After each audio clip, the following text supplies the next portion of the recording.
And then we're going to go to, who's next? Wayne Scott was late. Wayne Scott.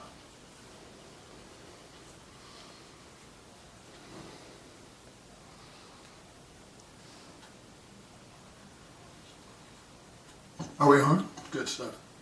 First of all, I'd like to apologize for being late. I did mention to the clerk when I applied to come and talk to you folks today that I would be late. I'm suffering from throat cancer, and I'm halfway through a 7-week radiation period, so my voice may also give out on me. So I just thought I should preface this with that. I really appreciate being able to speak today because, for more than one, for obvious reasons. I've been coming here for 15 years. I've spent the last 30 years of my life trying to improve mobility in this city. I was a bike and foot and public transit courier for 24 years. I've never learned how to drive a car. I've never applied for a driver's license, but I've done hundreds of thousands of deliveries in this city of small packages, documents, and freight without ever fouling the atmosphere unnecessarily, without ever contributing to the congestion problem, and without contributing to the road carnage problem. At one point in 1998, I realized that we weren't doing the things that we should do in this city to accommodate active transportation modes, and I was one of the people that started the pedestrian committee, the Toronto Pedestrian Committee, that has now been cancelled during this regime at City Hall. I also was a member of the Toronto Toronto Cycling Committee, which has also been turfed. Nobody is allowing the public to come to this council and tell people or tell staff what is going on. We've seen in the last 3 or 4 years a number of different issues that have come before this committee where the committee members have come to the committee already decided what they're going to do, with the decision already made as to what they were going to do. And even the staff, when we're talking about the Jarvis bike lanes, even the staff was prevented from talking to, or from speaking on citizen safety issues because the debate procedure was corrupted, and the members of the committee at that time voted in lockstep, the majority members of that committee voted in lockstep for a personal political agenda ahead of the safety of the citizens of this city.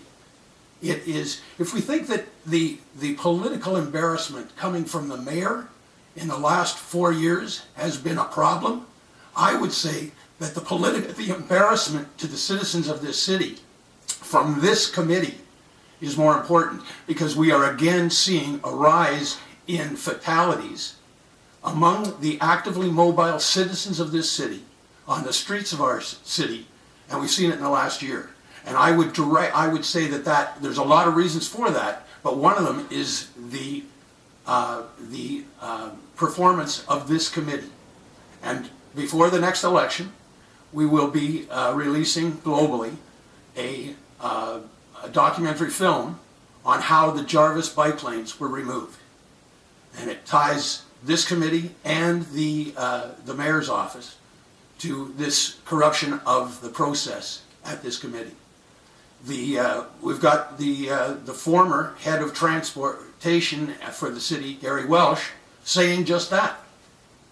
So I just thought I'd warn you that that's coming, not as a threat, but just so that everybody knows that there will be no surprises.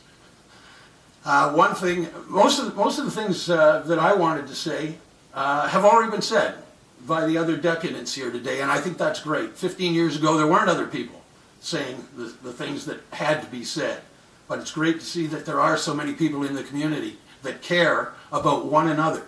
We have to learn to care more about our neighbors, and the idea that the e-bikers are being put in a compromised position by the cyclists because we are being asked to compromise on what we have earned as far as that little bit of space.